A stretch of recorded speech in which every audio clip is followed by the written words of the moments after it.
Hello everybody! Welcome to my channel. Kaninang 5:30 nagsimula ng umawit yung mga ibon. Nagsisimula pa lang sumikat ang araw.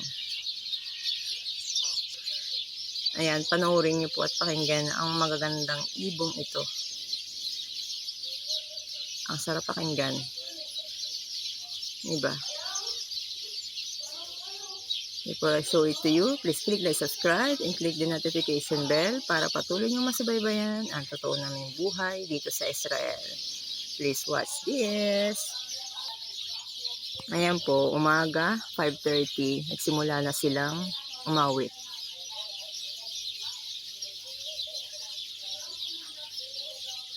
Iniisip ko yan matatapos 6:30.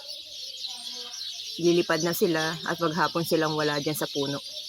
Tapos babalik uli sila mamaya, hapon. Kasabay namin sila magtrabaho. Ang layo siguro ng pinupuntahan ng mga ibon. Lumilipad sila sa papunta dyan sa likod ng tirahan namin. 2 dimension sila. Sa likod ng tirahan namin, tapos kung saan nakaway yung kalsada, doon ang lipad ng iba.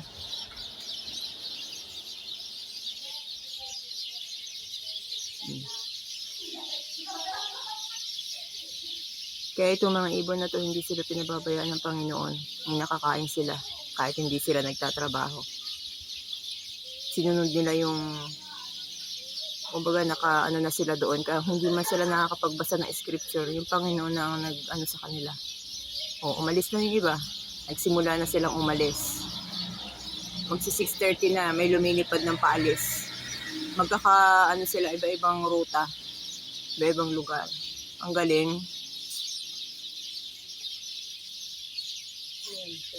Yung ibon. Mamaya pa yung lalayo.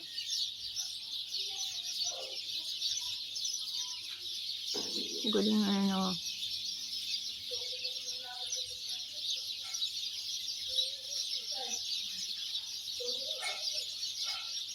Ayan o. Isa-isa na silang naalis. Ay, ilang peraso. 7-7 ibon naalis. May bilang ang pag-alis nila. May ilang peraso.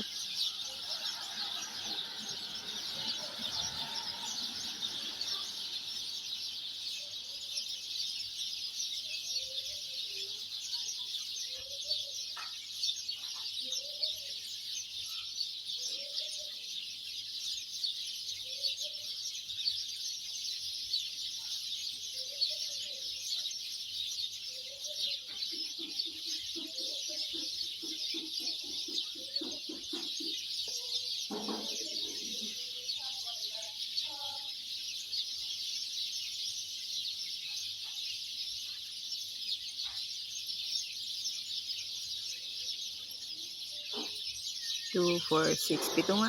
Yung una ay 10, yung sunod 7, sunod 3, tapos 7 uli sila. Paano nila nalalamang sila yung magsasabay-sabay lumipad?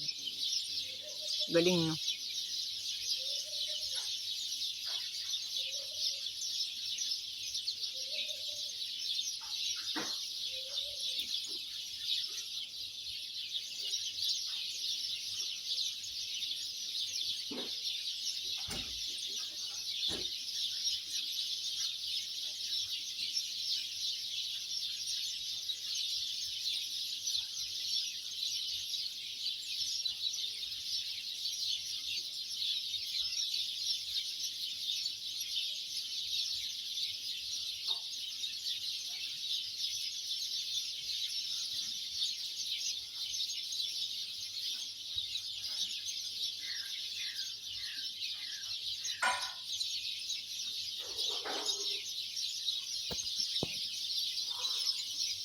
Papunta silang silangan.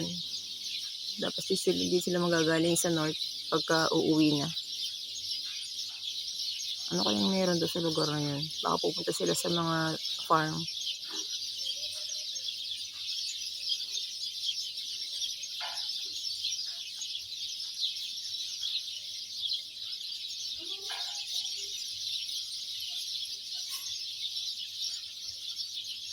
Ang galing. Alam nila kung saan lumipad yung ibang kasama nila. Magkakagrupo. Ilan yun? 10, 20, 27? Nauna lumipad. Magkakahiwalay lang na segundo lang ang pagitan. Ang dami naman yung puno na yan na ibon eh. Nag-usap-usap sila, yung lilipad ng papuntang silangan. Dali na, sabay-sabay tayo. Ito naman.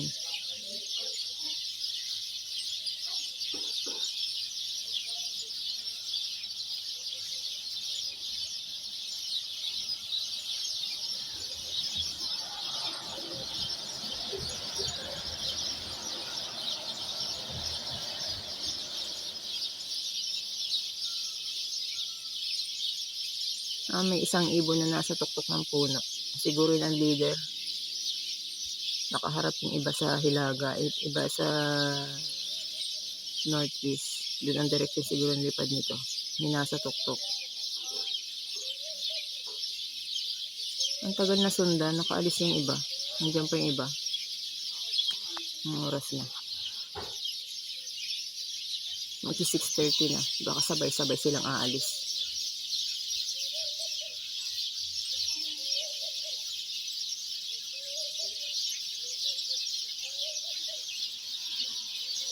Nabantayan ko silang makaalis.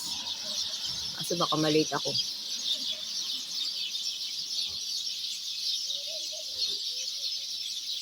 Ayun ang dami. 16 yung isa, yung isang sumunod.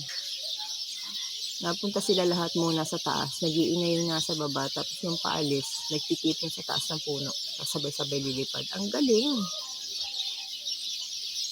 May 3 leader doon, ibig sabihin, tatlong group nagsama-sama. Ngayon may isa namang leader sa taas.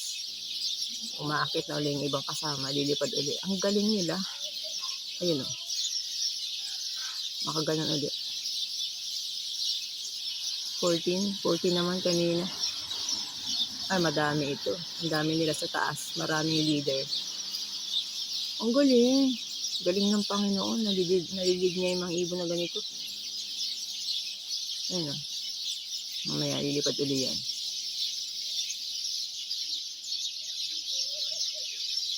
Ay, lumipad na ilan yun? 2, 4, 6, 8.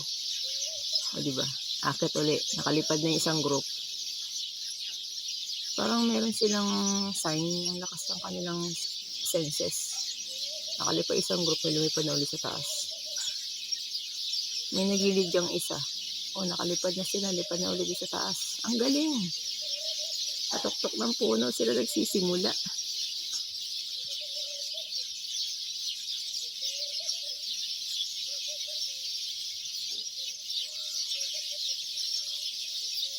Lumipad na ulit. Ang dami, mga 100 na higit ito. Anyway, that is the God's creation na hindi mapapaliwanag ng science. Diyos lang ang nakakaalam. Ang galing-galing ng mga ibon na to.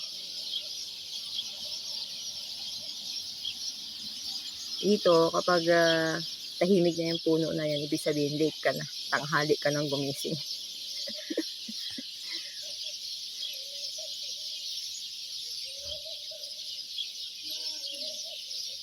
Anyway, bye-bye. Thank you for watching.